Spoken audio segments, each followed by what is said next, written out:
High, কেমন আছো তোমরা সবাই? আমি শুভ্রা, ডিজিটাল ডায়েরিতে তোমাদের সবাইকে ওয়েলকাম। এখন এই বিকেল বেলায় আমি কিচেনে চলে এসেছি ইলিশ মাছের দুখানা পদ বানাবো বলে। ফার্স্টে ইলিশ মাছের ভাপাটা করে নেব, তারপরে বেগুন দিয়ে ইলিশ মাছের তেল ঝোল করব। আগের দিন 4 পিস ইলিশ মাছ ভাজা করলাম, আর আজকে বানাবো এই দুটো আইটেম। আজকে রাত্রে সবার ভাত খাওয়ার মন হয়েছে, তাও আবার ইলিশ মাছ দিয়ে। আজকে রাত্রে বেগুন দিয়ে ইলিশ মাছের তেল ঝোলটাই সবাইকে দেবো। এটাই একটু হালকা পাতলা হবে ডিনারে। ভাপা ইলিশটা তো এখন বানিয়ে রাখছি, এটা কালকে দুপুরে হয়ে যাবে। আজকে আবার মেহাকে নিয়ে একটু পড়াতে বসতে হবে, তাই এই বিকেলের দিকেই আমি তাড়াতাড়ি কিচেনে ঢুকে পড়েছি। তাড়াতাড়ি রান্নাটা সেরে ওকে নিয়ে একটু পড়াতে বসবো। ওর তো এখন হাফ ইয়ারলি পরীক্ষা চলছে, তোমাদের বললেইছি। সামনে আবার ম্যাথস এক্সাম, তাই একটু ওকে নিয়ে বসতেই হবে। তাই হাত চালিয়ে রান্নাটা করে নেওয়ার চেষ্টা করছি। এদিকে সর্ষে, পোস্ত, কাঁচা লঙ্কা মিক্সিতে গ্রাইন্ড করে নিলাম আমি এখানে খোসা ছাড়ানো হলুদ সর্ষে ইউজ করেছি। সর্ষে বাটা বা যে কোনো রকমের ভাপা করতে হলে আমি এই হলুদ সর্ষেটা ইউজ করি। কালো সর্ষেটায় একটু অ্যাসিডিটি হওয়ার সম্ভাবনা থাকে, তাই কালো সর্ষেটা একটু এড়িয়েই চলি। শুধু কোনো কিছুতে ফোড়ন দিতে হলে কালো সর্ষেটা ইউজ করি। এবার হলুদ আর লবণটা মিশিয়ে একটু চেক করে নিলাম ঠিকঠাক হয়েছে কিনা টেস্টটা। একদম ঠিকঠাক হয়েছে টেস্ট। এবার মাছগুলো এই সর্ষের ব্যাটারের মধ্যে মিশিয়ে দিলেই হয়ে যাবে। আমি 4 পিস মাছেরই ভাপা করছি আজকে, আর 4 পিস দিয়ে তেল ঝোল করব।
কুকারটা গ্যাস স্টোভে বসিয়ে দিলাম।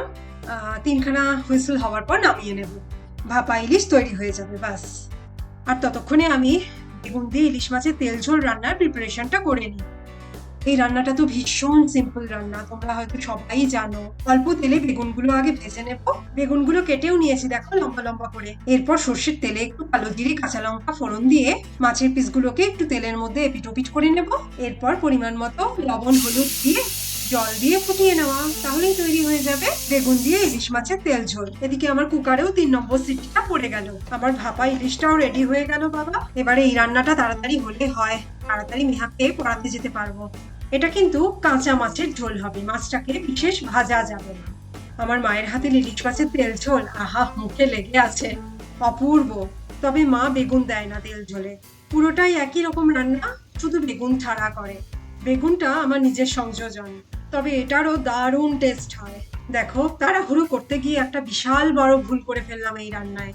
বেগুনগুলো না ভেজেই দেখো আগে মাছ দিয়ে দিয়েছি, তাও কালো জিরে ফোড়ন না দিয়ে। কি অবস্থা, কি করে যে ম্যানেজ করবো এবার, আহা। রান্নাটা না বিগড়ে যায়। কি আশ্চর্য কথা, দেখো বেগুনগুলো সামনেই কাটা আছে, তাড়াহুড়ো করতে গিয়ে টেনশনে বেগুন না দিয়ে আগে মাছ দিয়ে দিয়েছি কড়াইয়ে। এটা বুঝতে বুঝতেই সঙ্গে সঙ্গে কড়াই থেকে মাছগুলো আগে তুলে রাখলাম, আর বেগুনগুলো কড়াইয়ে দিলাম। সঙ্গে সঙ্গে কালো জিরেটাও যে ফোড়ন দিয়ে দেবো সেটা আর মনে হয়নি। দেখো, মাথা আর কাজই করছে না। দেখো, এই একটা ভুল হয়ে যাওয়ার পর না মাথা আর কাজই করছে না। এবার কালো জিরেটাকে আবার আলাদা করে তেলে ফোড়ন দিতে হবে, আবার আরেক রকম ভাবে ম্যানেজ করা। কোথায় তাড়াতাড়ি করবো ভাবলাম, না হিতে বিপরীত, কাজ গেল আরো বেড়ে। বেগুনগুলো তো ভাজা হয়ে গেছে, এখন দেখি মাছগুলোকে কিভাবে ম্যানেজ করি। মাছগুলোর তো এক পিঠ আগে তেলের মধ্যে দেওয়াই ছিল, এখন উল্টো পিঠটা তেলের মধ্যে দিয়ে রাখছি। এইভাবেই ম্যানেজ করছি।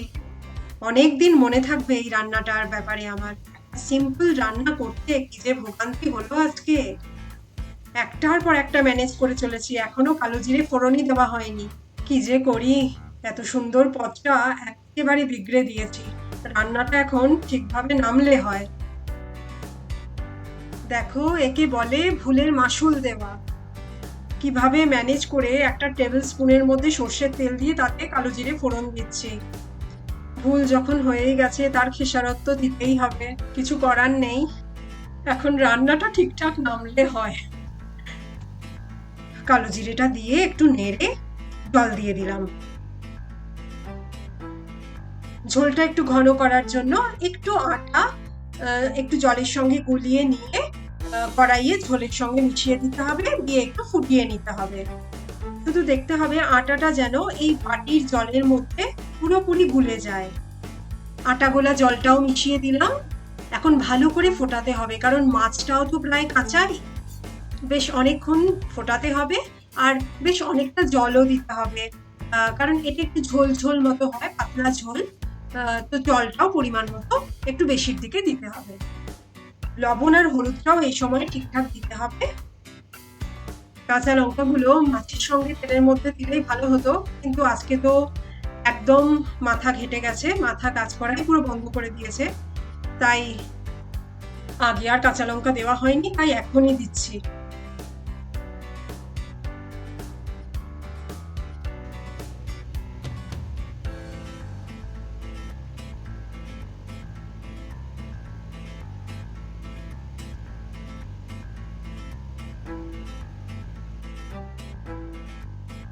কোনো মতে আজকে রান্নাটা শেষ হলো বাবা।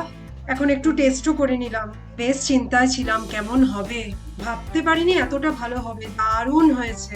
এই কারণেই বলে ইলিশ মাছ রাঁধুনি যেমনই হোক, রান্না যেমনই হোক, শুধু মাছের গুণে দারুণ টেস্টি রান্না হয়ে যায়।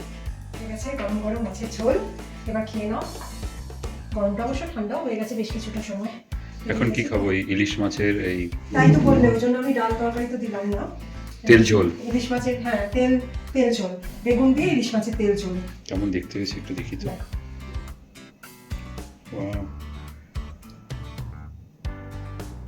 লাভলি। দারুণ না? বেগুন আছে, হ্যাঁ, বেগুন আছে লম্বা বেগুনগুলো, আর মাছ। এই দারুণ দারুণ। আরেকবার দেখাও তো, দারুণ লাগছে। ইউ নেহা চলে আয়, বাবা এসো, স্টার্ট করো।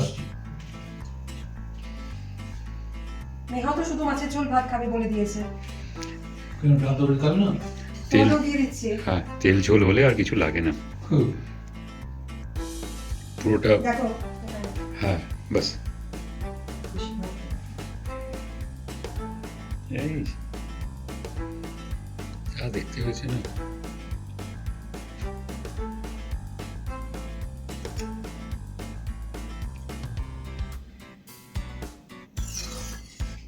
বাবার জন্য সবচেয়ে ছোট পিসটা নিয়েছি, কারণ কালকে আবার আচ্ছা, কালকে আবার, আচ্ছা, মানে কাইন্ড অফ ইলিশ উৎসব চলছে। হ্যাঁ, আজকেই বানিয়েছি ভাপাটা, কালকে দেবো। এই দেখো, লঙ্কা গুলো দিচ্ছি। লঙ্কা খাবে তো? দেখি দেখি দেখি। Yes, of course. আজকে তেল ঝোলটা করতে গিয়ে একদম বিগড়ে গেছিল, তবে খুব সুন্দর টেস্ট হয়েছে। আচ্ছা আচ্ছা, তুমি হ্যাঁ, টেস্ট করে নিয়েছো? না না, একটু তো দেখতে হয় না নুন মিষ্টিটা, তো তাতেই দেখলাম যে ঠিকঠাক ভালো হয়েছে। অ্যাকচুয়ালি কি করতে হয়, আগে বেগুনগুলো ভেজে নিয়ে উঠিয়ে রাখতে হয় অল্প তেলে, তারপর ভালো করে তেল দিয়ে কালো জিরে ফোড়ন দিয়ে মাছটাকে হালকা এদিক ওদিক করে তারপর জল দিয়ে দিতে হয়। আমি করেছি কি, আমার মানে টেনশন আছে, নেহাকে পড়াবো, ম্যাথস কমপ্লিট করবো আজকে, এই টেনশন করতে করতে কত তাড়াতাড়ি করা যায় করে আমি করেছি কি, বেগুনের কথা ভুলে গিয়ে, বেগুন সামনেই কাটা আছে, বেগুনের কথা ভুলে গিয়ে আমি মাছ, কোনো কালো জিরে ফোড়ন না দিয়ে মাছ আগে দিয়ে দিয়েছি তেলে, দিয়ে এক পিঠ কোনো রকমে মানে কিছুক্ষণ, মানে কয়েক মিনিট বাদেই আবার মাছগুলো তুলে নিয়েছি, তুলে আবার বেগুন তারপর দিয়েছি।